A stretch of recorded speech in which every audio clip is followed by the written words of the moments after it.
ഒരാൾ മരണപ്പെടുകയും ഫയഖൂമു അലാ ജനാസതി, ആ മയ്യത്തിന് വേണ്ടി നമസ്കരിക്കാൻ എഴുന്നേറ്റ് നിന്നു ആര്?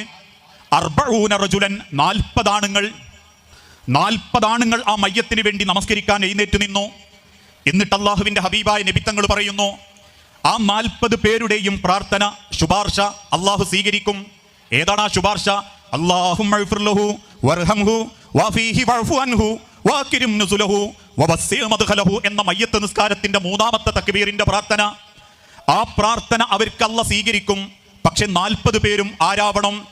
ലാ തുശ്രികൂന ബില്ലാഹി ശൈആ, പടച്ച റബ്ബിൽ പങ്കു ചേർക്കാത്ത വ്യക്തികളാവണം. ഇന്നുവരെ ഒരു ജാറത്തിങ്കൽ ചെന്ന് കൈ നീട്ടി പ്രാർത്ഥിക്കാത്തവനാകണം. ഒരു ഷെയ്ഖിന്റെ നേരെ കൈ നീട്ടി കൊടുക്കാത്തവനാകണം മന്ത്രിച്ചൂതി ഏലസ് കെട്ടാൻ. ഏതേത് ത്യാഗത്തിലും പരീക്ഷണത്തിലും അമ്പിയാക്കൾ ഈ സമൂഹത്തെ പഠിപ്പിച്ച തൗഹീദിന്റെ വചനം ഹൃദയത്തിലേറ്റുന്ന മുഅ്മിനീങ്ങളാവണം.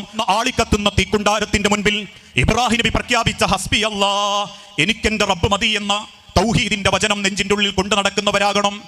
ആർത്തലച്ചു വരുന്ന തിരവാളുകൾക്കുള്ളിലൂടെ അള്ളാഹുവിന്റെ കൽപ്പന പ്രകാരം വീഴ്ക്കപ്പെട്ട ഇരുട്ടിന്റെ അന്ധകാരത്തിൽപ്പെട്ട യൂനുസ് നബി പ്രാർത്ഥിച്ച പ്രാർത്ഥന, റബ്ബേ എന്നെ രക്ഷപ്പെടുത്താൻ നീയേയുള്ളൂ. മാരക സൂക്കേട് ബാധിച്ച് നാട്ടുകാരവഗണിച്ച് ശരീരമാസകലം വ്രണമായി ദുർഗന്ധം പരത്തുന്ന അയ്യൂബ് നബി അലൈഹി സ്വലാത്തു വസ്സലാമ റബ്ബിനോട് പ്രാർത്ഥിച്ചൊരു പ്രാർത്ഥനയുണ്ട്. അന്നീ മസ്സനി അല്ലുറു വഅൻത അർഹമുർ റാഹിമീൻ, നിന്റെ സൂക്കേട് തന്നത് നീയാണെങ്കിൽ നീ വിചാരിച്ചാലേ റബ്ബേ എനിക്കിത് മാറിക്കിട്ടു. അയ്യൂബ് നബിക്ക് എന്ത് ചിന്തിക്ക? ആദം നബിയുടെ ഹക്ക് ജാവ് ബർക്കത്ത് കൊണ്ട് നിന്റെ സൂക്കേട് മാറ്റിത്തരണേ എന്ന് പ്രാർത്ഥിക്ക. അയ്യൂബ് നബി പ്രാർത്ഥിച്ചിട്ടില്ല. മുൻകാലഘട്ടത്തിലുള്ള അമ്പിയാക്കളെ പറ്റി അയ്യൂബ് നബിക്ക് പടച്ച റബ്ബ് അറിവ് കൊടുത്തിട്ടുണ്ട്. ആ അമ്പിയാക്കളുടെ ഹക്ക് ജാവ് ബർക്കത്ത് കൊണ്ട് ലോകത്തിന്റെ പ്രവാചകന്മാരാരും പടച്ച റബ്ബിലേക്ക് അടയാളന്മാരെ സൃഷ്ടിച്ചിട്ടില്ല, ഇടക്കാള നിർത്തിയിട്ടില്ല, ഒരു ജാറത്തിങ്കൽ ചെന്ന് പ്രാർത്ഥിച്ചിട്ടില്ല, ഒരു മക്ബറ മൂടാൻ പോയിട്ടില്ല, ഒരു കുമ്മായമിട്ട് കബറുകൾ കെട്ടിപ്പൊക്കിയിട്ടില്ല.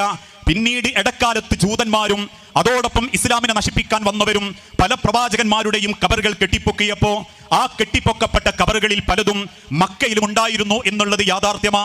പക്ഷേ ലോകത്തിന്റെ പ്രവാചകന് അല്ലാഹു തആല തൗഹീദ് ഓർമ്മപ്പെടുത്തി കൊടുത്തപ്പോ മക്ക വിജയിച്ച അന്ന് തന്റെ സ്വഹാബത്തിന്റെ കൂടെ മക്കയിലേക്ക് തിരിച്ചു വന്ന ലോകത്തിന്റെ പ്രവാചകൻ കൊടുത്ത ആദ്യത്തെ ഉത്തരവ് എന്തെന്നറിഞ്ഞ, ഇന്ന് കേരളക്കരയിലല്ല, ഈ കർണാടകയിലല്ല, ഈ അണ്ടകടാഹത്തിലുള്ള ഒരു കബറിന്റെ അടുത്തേക്ക് പോകാൻ പോലും, ഒരു കബറിന്റെ അരികിൽ ചെന്ന് പ്രാർത്ഥിക്കാൻ പോലും ഒരു മുസൽമാന് സാധിക്കുകയില്ല. കാരണം കയ്യിലുണ്ടായിരുന്ന ഇരുമ്പിന്റെ വടി ബന്ധം മകളുടെ ഭർത്താവ് അലി ഇബ്നു അബീ ത്വാലിബിന്റെ കയ്യിൽ കൊടുത്ത് അള്ളാന്റെ ഹബീബ്